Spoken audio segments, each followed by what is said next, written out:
ಕೇವಲ one party system ಇದೆ ಹೆಸರು ಬರೋದು. ಈಗ ಹಿಂದಿನ ನಮ್ಮ ಎಪಿಸೋಡ್ನಲ್ಲಿ ಹೇಳೋದು, ಒಂದು ವೇಳೆ ಮಮತಾ ಅವರು ಸೋತ್ರ ಈ ದೇಶಕ್ಕೆ ಒಬ್ಬ ಸರ್ವಾಧಿಕಾರಿ ಬರುವ ಎಲ್ಲ ಅವಕಾಶಗಳು ಇದ್ದಾವೆ ಅಂತ ಹೇಳ್ತಾ ಆ ಸಂದರ್ಭದಲ್ಲಿ ಹೇಳಿದ್ದೆ. ಇವತ್ತು ಅದು ಸರಿ ಅನ್ನಿಸ್ತಾ ಇದೆ. ಎಲ್ಲರೂ ಅದಕ್ಕೆ ಬಂದು ಹತ್ತಾ ಇದ್ದಾರೆ. ಇವತ್ತು ಅನಿವಾರ್ಯ ಒಂದಾಗಬೇಕು, ಹೋರಾಟ ಮಾಡಬೇಕು. ಸಾಧ್ಯನಾ ಒಂದಾಗೋದು? ಸೀಟ್ ಹೊಂದಾಣಿಕಿರ್ತಲ್ಲ, ಪೂರ್ತಿಯಾಗಿ ಒಂದಾಗಬೇಕು ಅವರೆಲ್ಲ. ಅದು ಸಾಧ್ಯನಾ? ಸಾಧ್ಯ ಆದರೆ ಮಾತ್ರ ಏನೋ ಒಂದಿಷ್ಟು.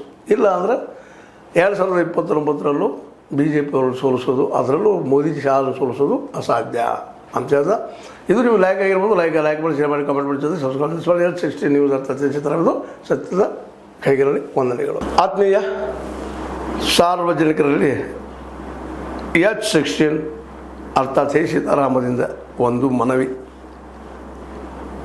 ಈ ಸಂಸ್ಥೆ ಭ್ರಷ್ಟಾಚಾರ, ಅನ್ಯಾಯ, ಅತ್ಯಾಚಾರಗಳಿಂದ ನೊಂದವರ ವೇದಿಕೆ.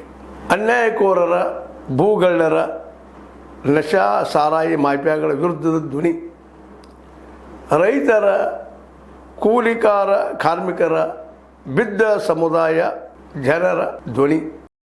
ಬೆಂಬಲವಾಗಿ ನಿಂತು ತನುಮನ ಧನದ ಸಹಾಯಕ್ಕೆ ಸಾರ್ವಜನಿಕರಲ್ಲಿ ಕೋರಿಕೆ. ದಾನದ ಸಹಾಯ ನೀಡಿ ಸ್ವಾತಂತ್ರ್ಯ ಪತ್ರಿಕೋದ್ಯಮ ಉಳಿಸಿ ಬೆಳೆಸಿ. ವಂದನೆಗಳು. ತಮ್ಮನ್ನೇ ನಂಬಿರುವ ಮಲ್ಲಪ್ಪ ಇ ಜೋತಾವರ್.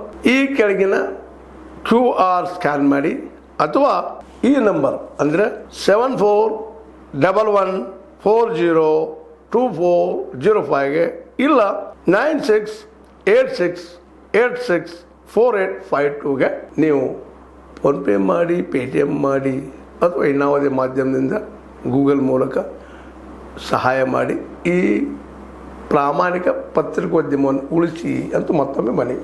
ವಂದನೆಗಳು.